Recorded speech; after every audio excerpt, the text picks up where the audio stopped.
Welcome back to the Two Pointers Podcast. I'm the trivia finale back-to-back champion, Josh.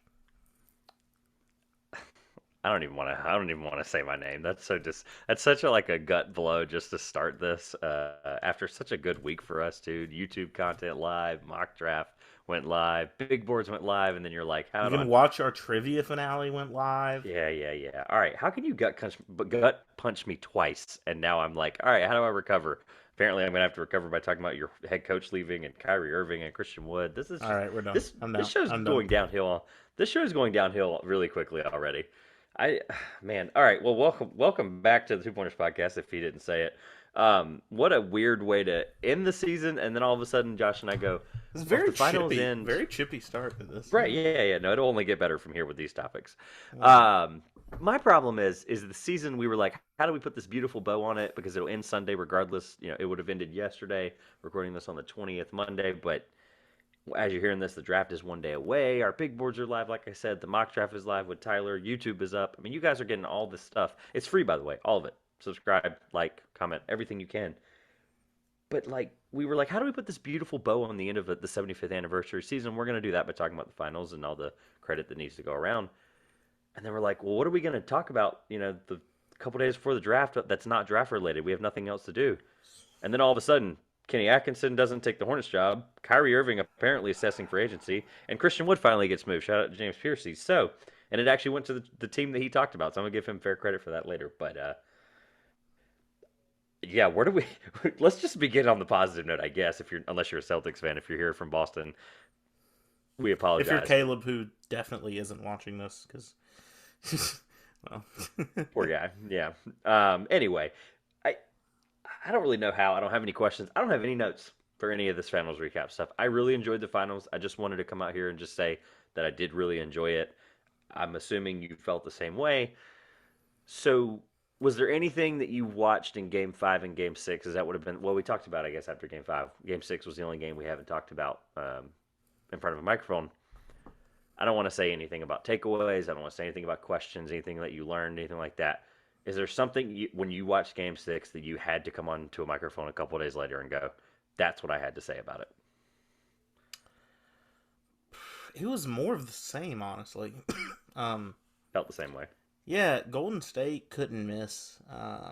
I felt Jason Tatum was really a big disappointment. He kind of disappeared offensively the entire series. It wasn't just a select games went wrong. I think unfairly there was a lot of, he needs to place the team on his back. There's all this star player rhetoric as if the finals was a one-on-one game between Stephen Curry and Jason Tatum, which I think what most of these analysts wanted it to be, based on all the stuff that I saw. There's a lot of unfair stuff in that sense, but like, he played bad. Just played really bad, and it's gonna happen sometimes, but you hate that it happens there.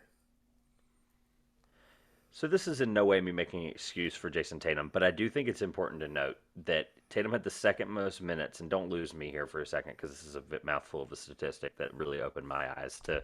He's had a great playoff run, other than 100 turnovers in the playoffs. Tatum had the second most minutes in playoff history for a 24-year-old all time. So 24-year-olds that have ever played, any time in the playoffs through the finals, he has the most minutes for a 24-year-old, second most minutes behind Tayshaun Prince. I don't know if that's interesting to note that Tayshaun Prince is first, but Jason Tatum has a lot more, obviously, I think we can agree, defensive and offensive load than Tayshaun Prince would have at any point in his NBA career. That's no disrespect to Tayshaun. That's just, I just think Tatum had to go through this juggernaut. And I laid out the case about the Warriors, missed Phoenix and all that stuff, whatever. But the Celtics had to get through Kevin Durant and Kyrie Irving in Brooklyn, right? And they swept them, took care of them well. They had to get through Giannis at absolute full bore strength without Chris Middleton, because at that point Giannis has to do everything, and he took that series to 7. They went to 7, right? Am I right? 7? Yep. Yeah, so took that series to 7. And then they should have beaten Miami in 6 or 5, depending on some of the games that went with some of those ways with the quarters. The Celtics couldn't win a third quarter this whole playoff run, and the fact that they made it this far, I have nothing bad to say about them. I don't have a ton I want to talk about. I just want them to get fair credit for the fact that they made it there. I think what's really important to understand Incredible too. season. Incredible season. They were Yeah. 50. They were 500 at on December 27th. They hadn't won the Eastern Conference in well over a decade. And it's one thing too, like Celtics fans have a higher expectation than winning the Eastern Conference. Don't get me wrong, but what I want people to understand is like this doesn't have to be. Now, granted, the West is going to be a bloodbath next year. Here I am. People are going to aggregate this a year later when the Warriors are here again. But the West is going to be a bloodbath next year with the Nuggets getting better, the Clippers getting better, if the Lakers can figure something out, etc. There's a lot of teams in there where it's like, okay, these teams have at least a fighting chance. Grizzlies are going to get a year better, all that stuff, right? But the East, it's like, okay, Miami, you got to figure out what they're going to do, if they're going to move Duncan Robinson, whatever. Philly, there's no telling. Miami very likely may add Bradley Beal. Regardless, the Wizards would get worse. As somebody, the Knicks could retool a couple of things. There's not a lot of teams where I'm like, okay, like the East, the Celtics could make it back very easily. What I think is even more important to note because of me saying that is they have like a $17.5 million trade exception. They have a huge piece. They have something they can do. They needed a ball handler. Not that Derek White couldn't have done what he did. He was one of the biggest reasons they got into the finals, right? They made that trade, and he ended up being a huge piece. They have a move to make, and I'm not sure what it is yet. Obviously, it's a little too early to decide that, but I have to give full credit where it was due. I didn't have anything on the Celtics other than just a congratulations and just a really, truly cool way for them to make it for the 75th season, too. They've been around a long time, historic franchise. I really enjoyed it. Question for you: are the Warriors back? I knew you were going to ask this in some form or fashion. I feel like it's a good question. Well, and it depends on how much of a beehole I want to be about it. Because it's like, okay, are the Warriors back? They're back in a year where they avoided Phoenix and they had a cakewalk to the finals when they played, talking about full bore of a superstar player. Jokic was doing literally everything by himself and won him a game. And then they played Memphis. It's just, yes, they are because, and I'll tell you why. It's not as simple as me trying to be a talking head on First Take. What I want people to realize is that they missed Clay for 2 years, and yes, that's important. People understand Clay almost missed 1,000 days of NBA basketball or of time between his game last and his game till he came back this year. The last time he played was against the Toronto Raptors in 2019. That is pre COVID-19. That is pre-shortened NBA season. That is pre-bubble. That is pre this full season. Like, that's a long time ago. I don't think people really understand that. Clay comes back from 2 ridiculously bad injuries. Draymond, they won this without Draymond being Draymond really until Game 5 and Game 6. And that's kind of huge to me. Like, he wasn't this, like, Draymond had 30, 10, and, 8 in an elimination game in one of their first couple of playoffs back then. Obviously, younger guy, better defender then. I get it. But this wasn't Draymond that was, like, the guy helping them be the piece that got them to the next step. This was Draymond that just was okay with contributing what he needed to do, being the same intense guy. I'm thrilled for them. Honestly, I really am. And it sucks either way because I'm like, I don't want the Celtics to win number 18. I don't want the Warriors to win a bunch more. Like, obviously as a fan, but I really enjoyed it just as a basketball fan. I really enjoyed seeing Steph hit this level where it was like, cool, he had a bad game, but like, normally a superstar can learn from that bad game and have a better playoff from then on, and he did. He had an unbelievable game in Game 6. I can't really sit here and say, like, I'm not just floored that this was one of the better. Like, the playoffs might have stunk a couple of times with some of these third quarters, don't get me wrong, but some of these quarters and the way they swung, I just had a great finals. I really enjoyed it. I enjoyed every game. I watched every second of it. It was just awesome. So the reason I wanted to bring up the Warriors being back is because the question next year is going to become who is back. Because I'm just going to list for you the players that just won an NBA Finals ring that are free agents. Andrew Wiggins, Kevon Looney, Juan Toscano Anderson, Otto Porter Jr., Nemanja Bjelica, Andre Iguodala, Damian Lee, Gary Payton II, Chris Chiozza, Quindary Weatherspoon. And Jordan Poole is up for his contract extension. So, under contract, Stephen Curry, Klay Thompson, Draymond Green, James Wiseman, Jonathan Kuminga, Moses Moody. And and Poole with his extension. whoever they decide to draft at 27, if they Yeah. decide to do that, 28 Can you guess for me how much Steph would makes be. next year? I know it's a lot. I actually just looked at this yesterday. I don't remember when it goes up. I want to say it's 48 million, and it goes up from there. It's 48. What does Clay make Wow, next year? too much. I'm gonna go with, I think it's 39. That might be wrong. It might be more than that. 40 He was, and 600,000. man. I am on today. I don't know why. I needed this last week. If the Golden State Warriors decide to tack on an automatic extension to Andrew Wiggins' contract, it will cost them $33 million for him next year. So probably not going to happen. Draymond is set for 25.8 next season. So I want to pause for a So second that, because if you're I think counting at home, is, well, let's just take Steph, Clay, and Draymond. That is it's just those $113 three million, together. That's what I want to stop for a second. Right. which is more than a lot of teams' entire roster. Here's what I'll say, because I don't want to spend up forever on this because we're going to have the whole offseason to do stuff like this. What I want people to realize, and I'm so glad that Steve Kerr did this, in the post game after the finals when they won on Boston's court of all places, he brought up a name that I don't think, if you were to say this to the average NBA fan, this name, I don't think a lot of people recognize it, and that's disgraceful because he's been the reason that the Warriors are able to figure stuff like that out. And it's Bob Myers. Bob Myers was brought up on the stage. Steve Kerr gave him all the flowers that was deserved. And if there's anybody that I think in the NBA right now, other than maybe like, I really, honestly, I think he might be the one, because Presti's got the draft picks and the pedigree of some other stuff. But I think this, if there's anybody that can get it done, I think it's Bob Myers. Get it done in what way? Like, that's not, you're I not don't going to know. bring all those guys back. You're not. No, and that's not what Not I'm saying. remotely. I don't want to even answer the question on like what's their next step, what's their move, because I don't know yet. There's too many things to deal with. They may not even have the 28th pick. They may their vision of who they keep completely different from ours. Obviously, if it's me, I'm finding a way to get some kind of value in a sign and trade for Wiggins if I can. I'm not saying that's a good idea, but obviously at this point, he's not worth the 30 whatever million for the long term, especially for the Warriors, and that's not a diss for 4. It's not a diss. It really isn't. It's just that they can win without him long term. Let me be clear. People are gonna torch me for what I just said because they just won it because he was the second best player. They can win it long term because they can get another guy like that. They can find a way to move him in a sign and trade, or maybe they take him and then they just fill in the pieces around. At that point, that's why I'm giving Bob Myers credit, because of all people, that's who can get it done. If it's me, it's Gary Payton. It's probably figuring out how you do something with the Wiseman and figure out how to get him off the books eventually with the rookie extension coming up eventually for him. There's a lot to do there. I don't want to dive into that because I don't think it's worth it right now because we don't know enough. But no, you're right. That is a really eye-opening thing. Like, the Celtics have almost the opposite problem, where a lot of guys are on good deals with the trade exception. Like I said, a couple draft picks in the second. They have some things that they can do. It's a tale of two differences. It's just a tale of what they can do. I don't know. I mean, you don't even want to entertain the idea of what to do either. It's just a good point, right? I mean, is that really where we are? You can't. Yeah, I mean, it's just like, I was bringing it up not as a how do they solve this. It's you don't. You can't. They thought that before when Kevin Durant was there and then left. I mean, well, no, that was a case of, oh, can they put pieces together to get better because their star player left?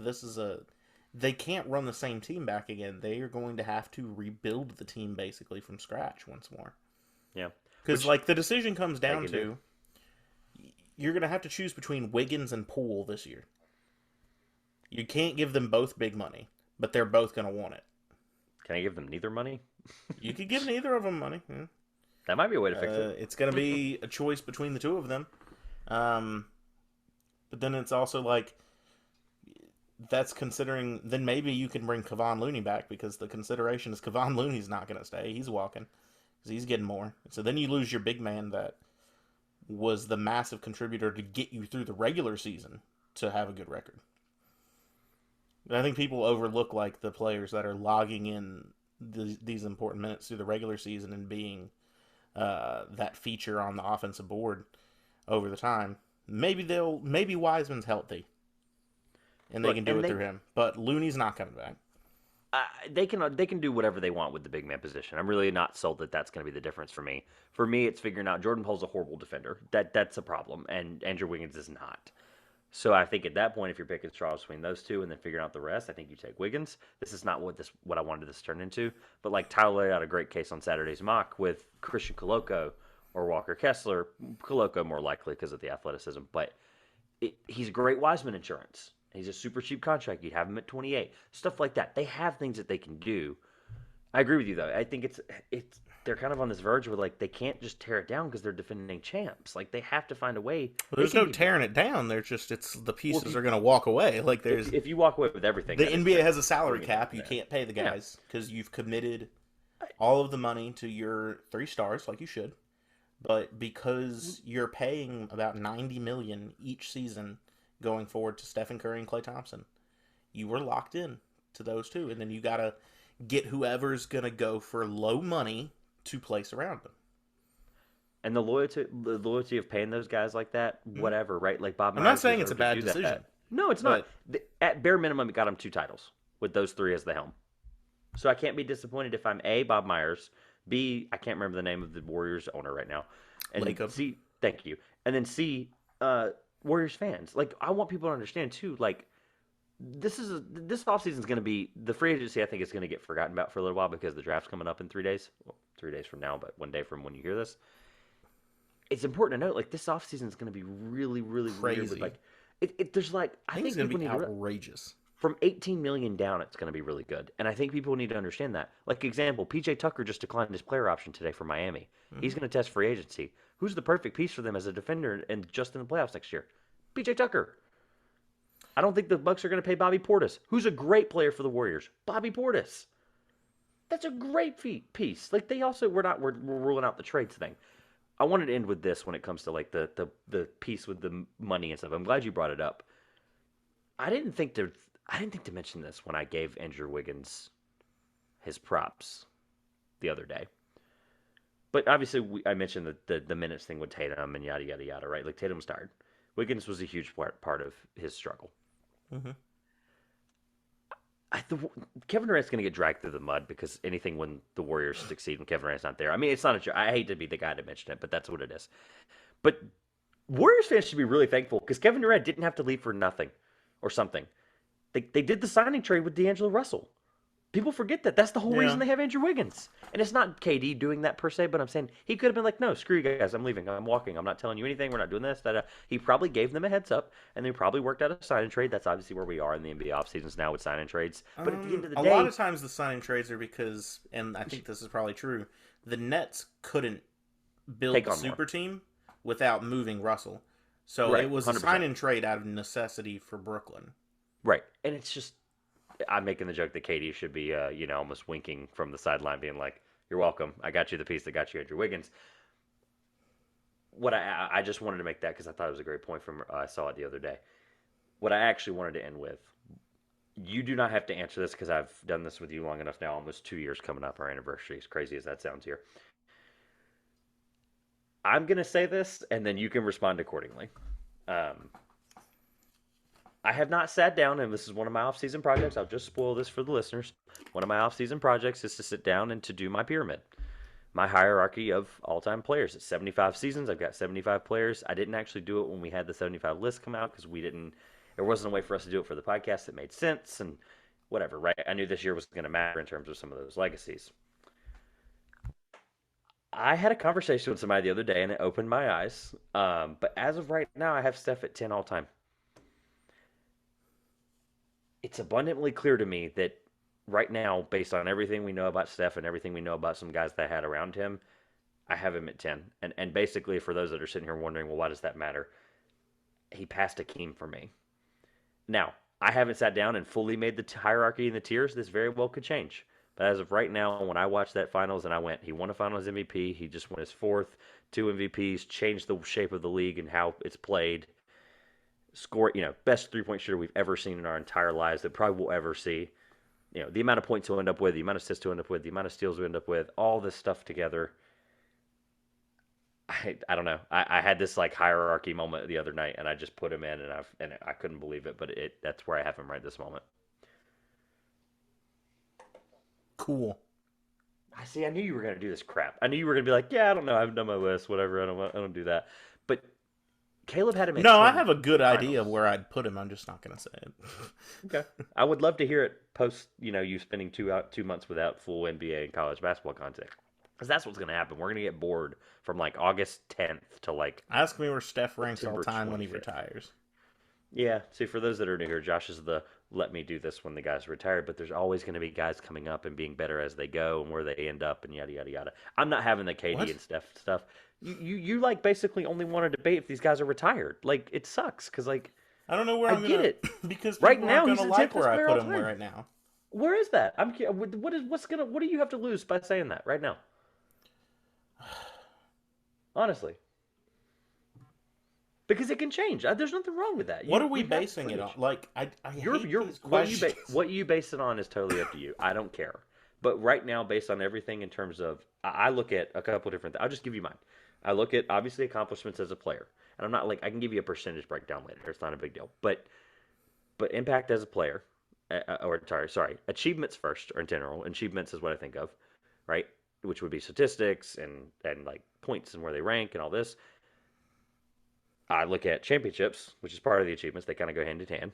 I look at, did you change basketball in some form or fact? Did you make the game better? Did you make it progress? Did you do some kind of, like, example, Shaq completely changed the way, like, there are multiple NBA rules that have changed because of Shaq. That is a impacting thing on the game of basketball.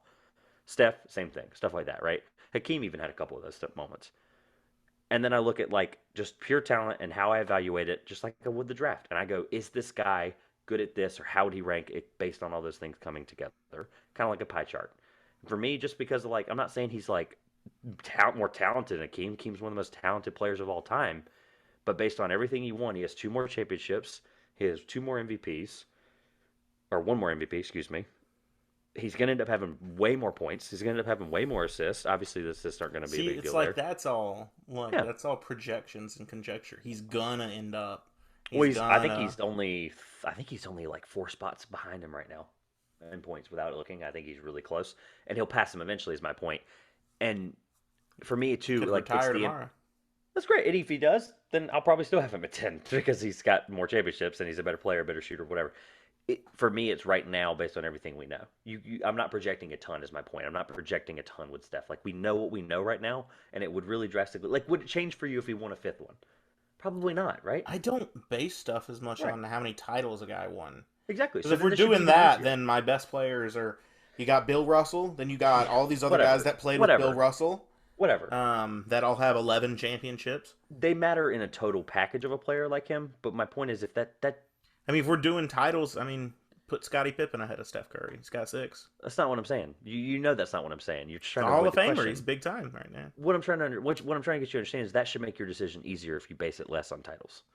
Like, you don't have to answer. Like I said, I led with you don't have to answer this. What I'm telling you is based on everything I do, and I. But then spend you the you offseason pushed board. me to answer it after you said I don't have Because to you answer this. you started to think about it. You started to think about it. No, and I was didn't like, start to think about it. I had it in my head. I just said I wasn't going to answer. All right, that's fine. Cool. I hope if someone comments it, then reply to it. But Okay. it's something that people like. Some people I care may about or it more may than not. others. Some people care about it more than others. I The have point heard is, this. I care about it. Rhetoric of Steph's a top 10 guy, or Steph was carried by KD, or this is his legacy game, or this is a Tatum legacy game, or all this. It's just so annoying. Well, your all-time player rankings, like, it's just if you don't care about them, you don't care about them. But my point is somebody like me who has always done them, and now it even matters more because So I have these an guys all-time are player having. rankings, but I think that the championships thing is really It's great. stupid No, and because everyone it's weighs it you differently. have to have 4 other guys on the court with you at any point in time. You have to have You 8, could be technically. the best player ever and never win a championship because you just didn't have those players. That's fair, but most of them don't. Like I said, I don't. Those weren't in order for me when it comes to what they rank. It's a matter of how those all conglomerately become a piece of a player. So, like, I don't want to sit here and be like, well, then, like, Hakeem, whatever. The Hakeem thing's easy for me because of all the things if you add them up together.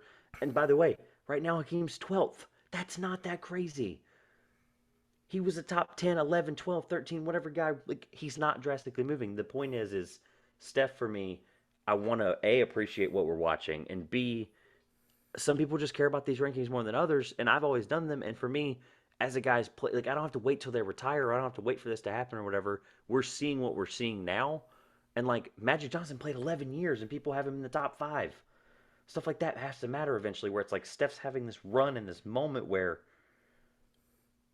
for the way I value players and the way I evaluate and rank them, he's 10th. Like I said, when I opened it, you don't have to agree or disagree or comment.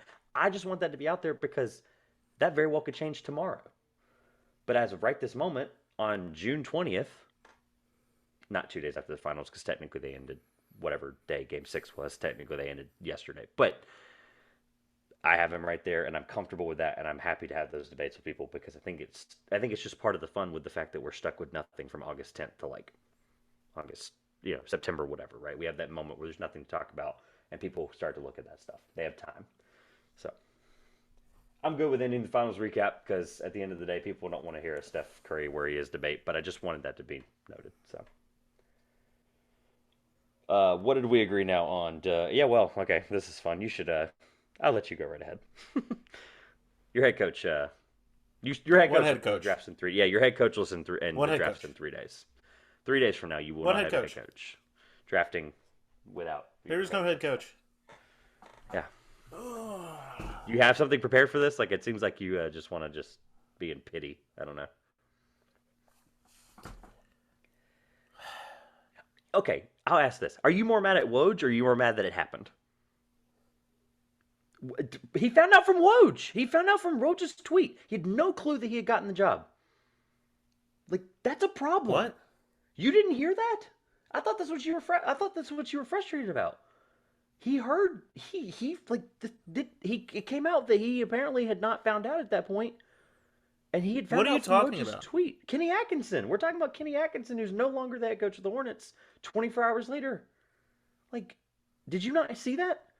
Apparently, and look, I don't.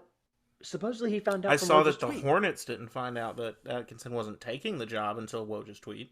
There you go. I had it backwards. Thank you. Yeah, I had no idea what you were talking about. Either way, are you like? It's a matter of you got the guy you wanted and he's gone, or are you like, where are you at with this? Because I have nothing to say about it because it's not my team, not my coach. The biggest thing I'm upset about is that the Hornets are getting needlessly dragged through the mud for this. Like, it's absolute garbage. Like, the entire rhetoric around this was Kenny Atkinson rather would stay an assistant coach than coach the Charlotte Hornets. That's completely on him, You're too. getting pulled bad. And it's like, I don't blame Kenny Atkinson. I do. I don't, because I don't view these people as non-player character people that only exist to coach basketball like most people do. He has a family and children who are in high school who, shocker to all of you out there listening, these kids don't want to move across the country while they're in high school. Understandable. Is it a better basketball situation? That is what happened. Like, well, that's that great. is what happened. And That is the story. However, everything I've seen has now turned the story is, man, the Hornets suck. Well, why did it get LaMelo this far? and Miles have got to leave Charlotte. Okay, but you're overthinking how the media is going to narrate stuff. I'm not. Why have did you it not get? been on Twitter? I'm not. You need to be off Twitter more because No, you made me be on Twitter because I have to run the account. what I want people to realize is it's not that you're overthinking it. Like, why did it get as far as it did? If that's ultimately what it seems like everything the way it was put out is that he made the decision and then was like, I don't want to move my kids.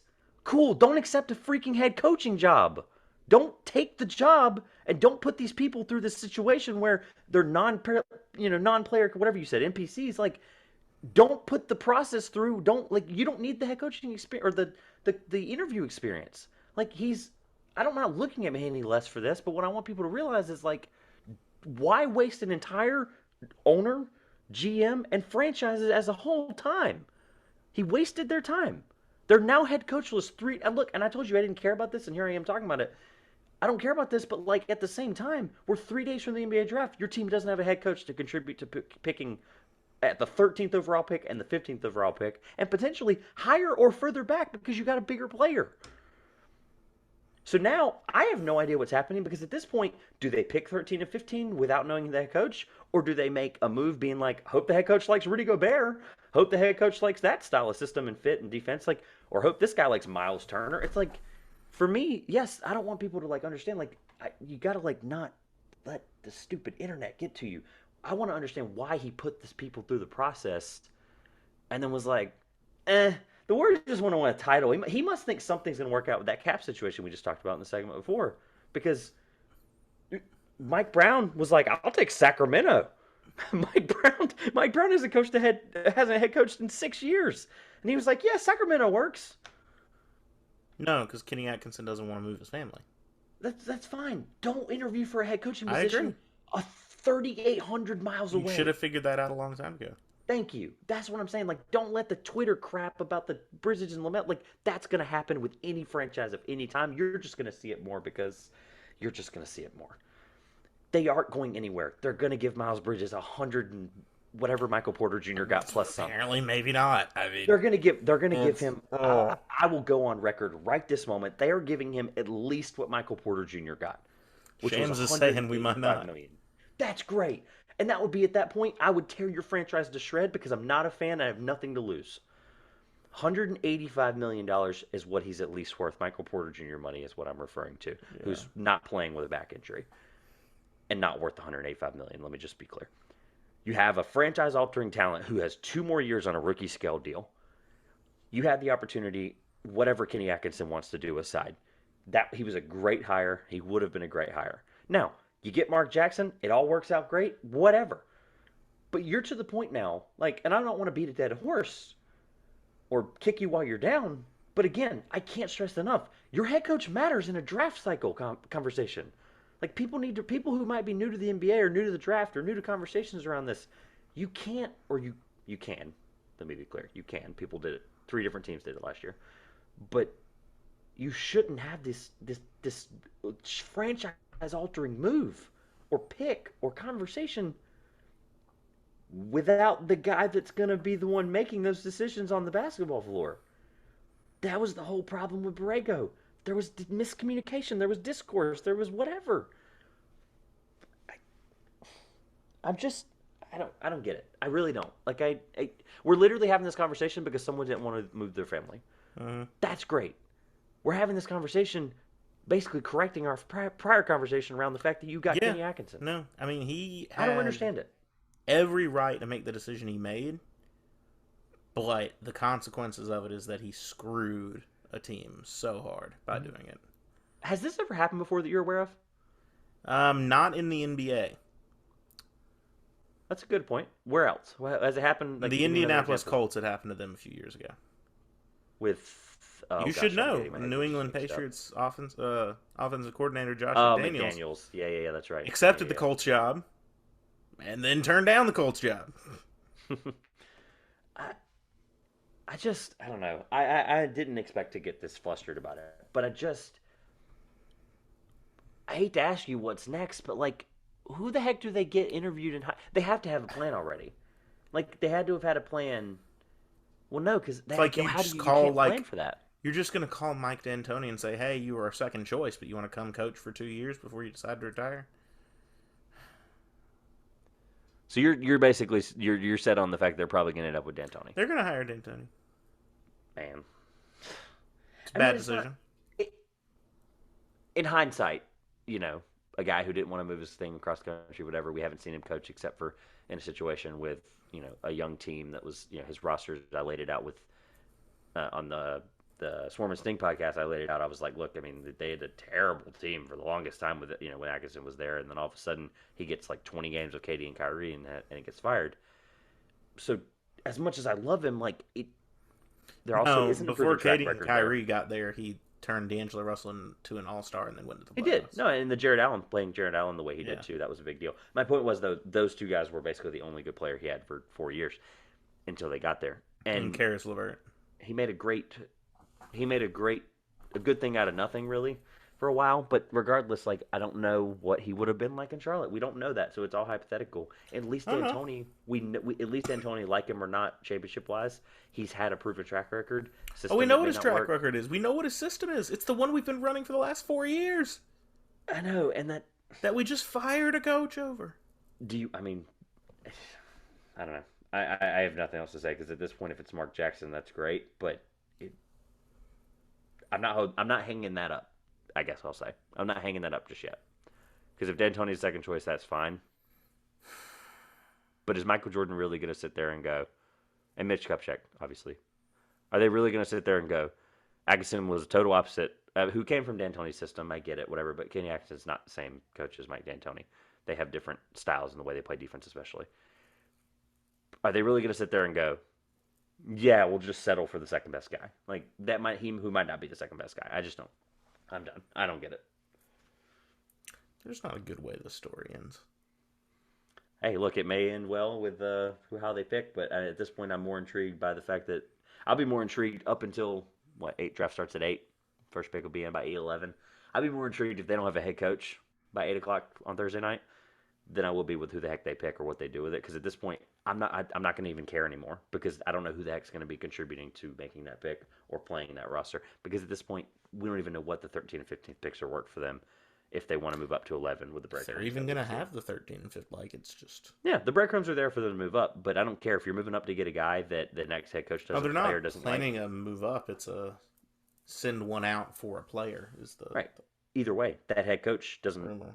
doesn't fit that player or whatever, then you're kind of stuck at square one at that point. Well, obviously, we didn't want to give Borrego any sense of voice on what we should do with the building the team, so I don't see why that should change Kupchak's plan at all. But Discourse. Happier thoughts. Actually, wow, man, we should not have been this negative today. Kyrie Irving's our next topic. I the Hornets should again, never fire James Borrego. Now let's move on. Um, Kyrie Irving, according to everything we found out in the last 24 hours, is possibly testing free agency. This story is about as scratch surface as possible because we don't even know if he's technically I say coaching. I'm so fired up still. We don't even know if he's even technically testing free agency. He is potentially, as of today, potentially testing free agency. So A, I guess my question for you is why the heck are we talking about this? And B, it doesn't even matter right now because it's Kyrie Irving, I guess, right? Is that the answer to the question that I just asked myself? yeah, because he's one of the best point guards in the Does it NBA even today. matter? I mean, it's pretty Okay, then massive let's just lay to out the case then. watch this Brooklyn Nets collapse go further. It's kind of mind-boggling if you think about I mean, it. if we think about like greatest failures to build a super team in NBA history, this is far worse than what the Lakers did. Like, Trevor.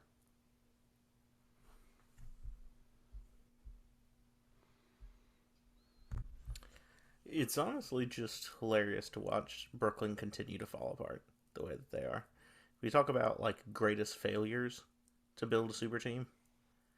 It's probably the greatest failure to build a super team. Like the only thing that like matches up is the Steve Nash and Dwight Howard are in LA. I'm not falling for that. I Or should fall for that, maybe but no, I'm not. no. There's an equally greater point. This is probably Brooklyn's second worst attempt to build a super team. Right behind trading for Paul Pierce and Kevin Garnett. Years ago.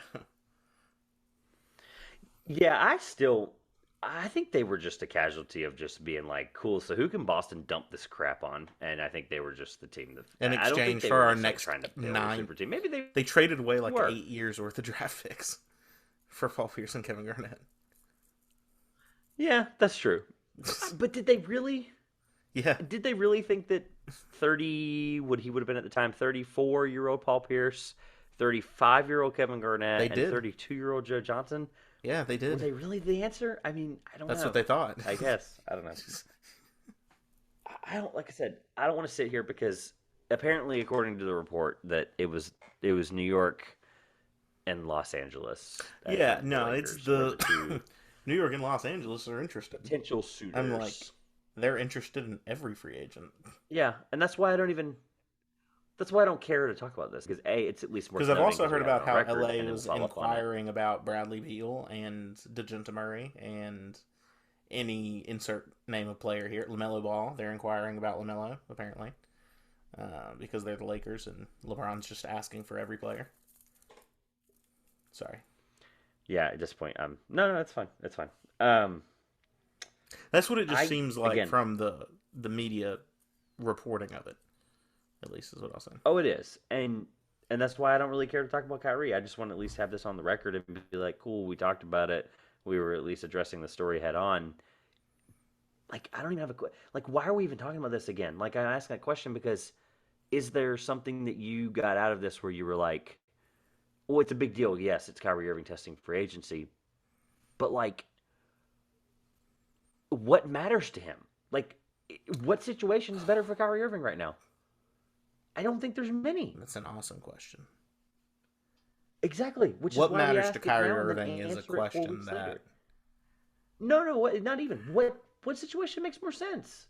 There's not a situation where I'm like, that's where I want to go if I'm Kyrie Irving. I mean, I don't if get you're it. the Lakers, trying to get Kyrie is probably your best offseason scenario. Like And that's you think number one. The Nets after losing the James Harden trade outright are going to be like, If he walks, yeah. so well, not Like this even like isn't a they're gonna be case like of so like the cool. Nets having We'll much of a take Russ choice. back. Well, if he goes to the Lakers, it's not a walk; it's a sign and trade. Yeah. Russell Westbrook leaves. That's what people don't understand. Like it's not a if he walks. If he walks, it's to somewhere that has that has cap Yeah. money, and there's like 3 teams that have cap money. Yeah. Nowhere has cap money for Kyrie Irving. He No, thinks he's worth $33 million at least. isn't he? That's what If I'm he saying. That's what plays, people don't understand. This isn't. I'm not paying. I should have said it 3 years ago without a podcast. I'm not paying Kyrie Irving $1 if I'm a GM. I'm not. is that He's not because of worth the his? crap to me. Is that because of his Antics, yes, Dennis Rodman devil may care yes, attitude, 100%, or is it his play? Because if we're talking about his play on the 100%. court, Dennis Rodman played basketball games. if we're talking about on the court, Dennis like Rodman if he, played. yeah, it's true. If Kyrie actually played Thank you. 72 games a regular season, he's worth $40 million a year. He's one of the best players in the I'm NBA. glad you think 70 regular seasons are 72 games, but No, it's because nobody he plays a full doesn't 82. play 40 of them. That's true. No, nobody of his caliber doesn't. It, I just, I don't even want to like entertain the thought of like some possible destinations because none of them make sense. Like Kyrie Irving, like you know a team that's sneakily going to have cap space this offseason? Miami? Detroit. Detroit. Detroit. No, they're not. No, Miami's the same boat Golden State is. It. Because Miami You're has sitting. money to outright sign Bradley Beal. I think they have the money. Kyle Lowry is still on a $30 million contract unless Yeah. he's a free agent. I wasn't aware. So no, they don't have that much money. My point is, they don't have Kyrie Irving money. No one really does. Detroit and Minnesota have like Kyrie Irving money right now. Do either of those situations, if you're Kyrie Irving, make any more sense? This is a serious question. This is why I didn't want to do this stupid Kyrie Irving segment because it doesn't make any sense. We're basically asking a question that we can't answer for 3 weeks. You realize this, right? Yeah. We are literally asking a question that we will not answer for 3 weeks. The draft will happen. The draft recap will happen. July 4th will happen. Free agency will happen. Like, there are 3 weeks of things.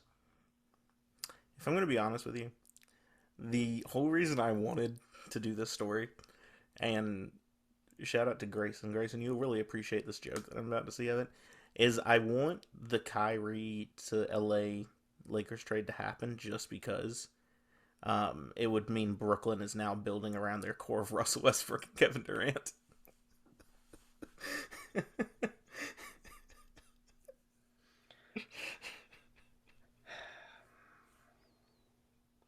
So Christian Wood got traded the other day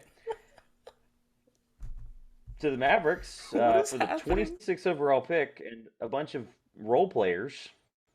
Yeah, I'm done. I can't talk about Kyrie Irving another minute, or I'm gonna have a stroke. So I really won't. You're solo What the rest just of this happened? Kyrie Irving segment. No, I'm good. I'm gonna have a stroke if I say another word about Kyrie Irving. So I'm gonna mute myself, and either A, we're gonna talk about Christian No, Wood, or yeah. B, you're gonna continue to talk about Christian Kyrie. Wood. Let's go. Yeah. So the whole podcast is off the rails. They're just Yeah. Christian Wood was traded All to the right, my Dallas question is: does Mavericks. this trade matter? For Dallas, yeah, Does 100%. this trade Yeah, matter? yeah. That was where we wanted to land because I have not, even though the trade happened what Saturday, 3 days Hmm. ago. I still don't think I really know what I feel about it because I I still thought it think happened. Dallas has Didn't it another happen move. before the finals ended? What either way, it it hasn't been long enough for me to process that A, is it a good fit for Dallas, and B, it's not their final move because they can still technically re-sign Jalen Brunson and all that stuff. And I don't know. Is this the we don't think we're getting Jalen Brunson, so we're going to get another guard in some form or fashion? I don't know because Christian Wood is a terrible defender and isn't the kind of guy that I think fits next to Luka Doncic very well. Really? Potentially. And look, I don't know. I've had like less than a week to process this. I think Jalen Brunson fits better next to Luka Doncic than Christian Wood does. And they're probably not going to be able to do both unless they think they can. But they're going to be the team that can give him more, Because technically. I thought like I just don't understand. I don't the understand the best move at all. situation for Luca is to have a player who is not ball dominant, is not this like team leading scorer. He doesn't need like Luca doesn't need a co-pilot or a partner in crime. He needs a support staff for the way that he plays. Luka Doncic is Luka Doncic just doesn't, to me, fit well with other star players. We saw it with Kristaps and how much they improved when he didn't have another star like that was going to dominate play at any point. Christian Wood is an incredibly skilled scorer, can't play a lot of defense, but he's a great scorer who can work incredibly well in support of Luka Doncic to just rack up points for Dallas. And it didn't cost them anything. It cost them basically nothing. It cost them Boban and the 26th pick. That's literally what it cost them, Yeah. honestly. It was more of a culture hit than it was an actual on the court hit to not have Boban. But the Rockets might waive Boban. He'll just walk back anyway. Gosh, that's so weird. Yeah, I mean, Houston may just waive Boban. He'll just walk back to Dallas anyway. So That's a long walk. It's like an hour plane ride and like a 4 hour car ride. So yeah, he better get a taxi or something, man. he's got long legs. He's 7'5". Also a really good actor. I finally watched Hustle the other day, by the way. Um, they had him play this like for those that haven't seen it. This is not a spoiler. They had him playing like shooting guard in the movie. That's fantastic. Seriously, it's a great watch. Well, okay, let me be clear. Non-spoiler review, 30 seconds here. It is probably one of the worst movies I've seen in the last 5 to 10 years that has anything to do with the sport. Oh, I'm dead serious. You can react all you want. One of the worst movies that has anything to do with a sport or a ball in the last 5 to 10 years I've ever watched. But I have to give Adam Sandler this Really? credit. I have to listen. We're in a stage of Adam Sandler's career where three things are possible. He gets to do whatever he wants. Oh, he's had that. What you need to watch Hustle. You clearly haven't seen it based on the reaction. No, I haven't seen it yet. Yeah, he gets to do whatever he wants. Just watch it. Two, he gets to make a basketball nerd movie. He basically made a movie for basketball nerds. And three, he made a movie where at the end of it, I'm not saying I'm a movie critic, but I am saying that he made a movie and I go, that was one of the worst movies I've ever seen in the last 5 to 10 years. And my fiance goes, I really liked it. That's great. The basketball stuff's there. But he made a movie where my fiance can literally react and go, that was a really good movie. And I go, that was one of the worst movies I've seen in the last 10 years. And the only reason I enjoyed it was because I'm a huge basketball nerd and it had a lot of basketball nerd stuff in it. So this is not an Adam Sandler hustle review. This is a Christian Wood trade segment. But it's just the point of Boban's in it. He's a shooting guard, and they basically made him mute. They basically made him not able to speak English in Yeah. any form or fashion. It was Well, hilarious.